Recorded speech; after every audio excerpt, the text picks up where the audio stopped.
আসসালামু আলাইকুম everyone, welcome back to my channel Muktis cooking world. আজকে আমি আপনাদের সাথে একটা ডিফারেন্ট টাইপের পুরি রেসিপি শেয়ার করব। আজকে আমি আপনাদেরকে করে দেখাবো ডিম পুরি। ডাল পুরি, আলু পুরি এগুলো তো আমরা সচরাচর খেয়েই থাকি। ভিন্ন স্বাদের এই ডিম পুরিটা খেতেও কিন্তু ভীষণই মজাদার হয়ে থাকে। তো চলুন দেখে নেওয়া যাক কীভাবে তৈরি করতে হয় এই মজাদার ডিম পুরি। এর জন্য এখানে একটা মিক্সিং বোলের মধ্যে আমি নিয়ে নিচ্ছি মেজারমেন্ট কাপের 2 কাপ পরিমাণ ময়দা।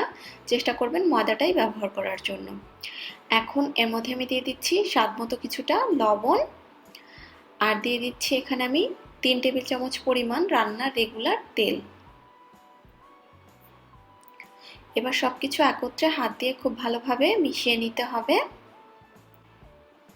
সবকিছু ভালোভাবে মিশিয়ে নেওয়ার পরে এরকম চাইলে বলের মতো তৈরি করে নেওয়া যাবে, আবার সহজে ভেঙেও নেওয়া যাবে। ওই পর্যায়ে বুঝতে হবে যে মেশানো হয়ে গিয়েছে। এখন এর মধ্যে আমি রুম টেম্পারেচারে থাকা পানি দিয়ে একটা টাইট ডো তৈরি করে নিব। তবে পানিটা একবারে না দিয়ে অল্প অল্প করে দিবেন, এতে করে ডোটা পারফেক্ট হবে। এরই মাঝে আমার ডোটা মেখে নেওয়া হয়ে গিয়েছে। ডোটা কিন্তু একটু টাইট, তবে ডোটা মসৃণ। অমসৃণ অতিরিক্ত টাইট ডো তৈরি করা যাবে না। এবার একটা কাপড় দিয়ে ডোটাকে ঢেকে একটা সাইডে 15 মিনিটের জন্য রেস্টে রেখে দিব। যেহেতু আজকে আমরা ডিম পুরি তৈরি করছি, এর জন্য আমাদের তো লাগবে ডিম। এখানে আমি 3টা হার্ড বয়েল এগ নিয়ে নিয়েছি, মানে ডিমগুলোকে খুব ভালোভাবে সিদ্ধ করে নিয়েছি শক্ত করে, ভিতরে কোনো নরম অংশ থাকলে হবে না। এবার একটা ভেজিটেবল গ্রেটার দিয়ে ডিমগুলোকে আমি গ্রেট করে নিচ্ছি। একটু মোটা যে সাইডটা সেটা দিয়ে আমি গ্রেট করছি, খুব অতিরিক্ত কুচি করে গ্রেট করার দরকার নেই, একটু মোটা থাকলে সমস্যা নেই। 3টা ডিমই আমি একইভাবে গ্রেট করে নিব। এই তো ডিম গ্রেট করে নেওয়া হয়ে গিয়েছে, এবার একটু সাইড করে নিচ্ছি। এখন একটা সাইডে আমি নিয়ে নিচ্ছি 3 টেবিল চামচ পরিমাণ পেঁয়াজ বেরেস্তা, নিয়ে নিচ্ছি 3টা ভাজা শুকনো মরিচ, আর এর মধ্যে আমি দিয়ে দিচ্ছি স্বাদ মতো কিছুটা লবণ। এবার লবণ দিয়ে শুকনো মরিচটাকে আগে গুঁড়া করে নিচ্ছি। এবার পেঁয়াজ বেরেস্তার সাথে একত্রে মিশিয়ে নিলাম। এখন এখানে আমি দিয়ে দিচ্ছি এরকম ছোট সাইজের একটা সিদ্ধ আলু।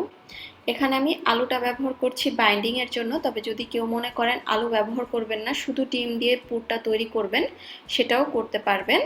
আলুটাকে খুব ভালোভাবে হাত দিয়ে চটকে ম্যাশ করে নিতে হবে এবং একত্রে এবার ডিমের সাথে আলতো হাতে মিশিয়ে নিতে হবে। আলু আর ডিম ভালোভাবে মিশিয়ে নেওয়ার পরে এখন এর মধ্যে আমি দিয়ে দিচ্ছি 2 টেবিল চামচ পরিমাণ ধনিয়া পাতা কুচি।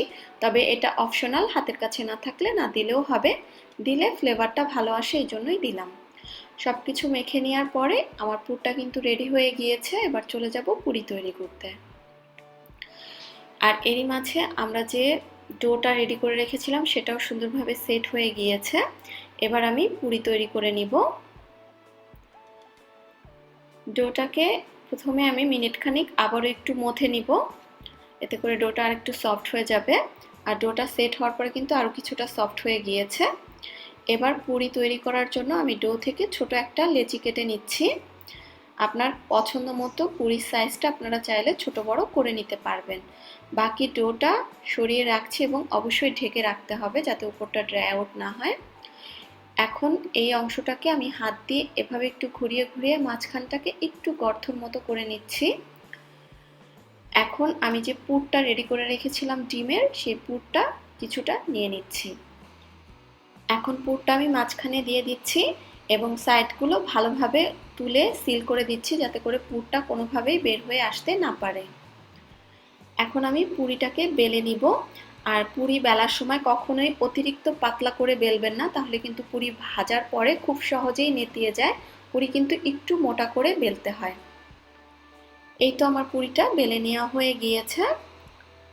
চুলায় একটা হাঁড়িতে আমি বেশ কিছুটা তেল গরম করতে দিয়েছি। তেলটা ভালোভাবে গরম হয়ে যাওয়ার পরে এর মধ্যে আমি এক এক করে কয়েকটা পুরি ছেড়ে দিচ্ছি। তেলটা ভালোভাবে গরম করে পুরিগুলোকে ছেড়ে দিতে হবে এবং তেলের উপরে যখন পুরিগুলো ভেসে উঠবে ওই পর্যায়ে চুলার আঁচটাকে মাঝারি করে দিতে হবে। এবার পুরিগুলোকে একটু তেলের মধ্যে ডুবিয়ে দিতে হবে, এতে করে তাড়াতাড়ি ফুলে উঠবে পুরিগুলো। এখন মাঝারি আঁচে একটা সাইড লালচে টাইপ কালার আসা পর্যন্ত অপেক্ষা করব। যখন একটা সাইড হয়ে যাবে ওই পর্যায়ে আমি পুরিগুলোকে উল্টে দিচ্ছি এবং এই পাশটাকেও একইভাবে লালচে রং আসা পর্যন্ত ভেজে নিব। আর এরই মাঝে দুটো সাইডই খুব সুন্দরভাবে ভেজে নেওয়া হয়ে গিয়েছে।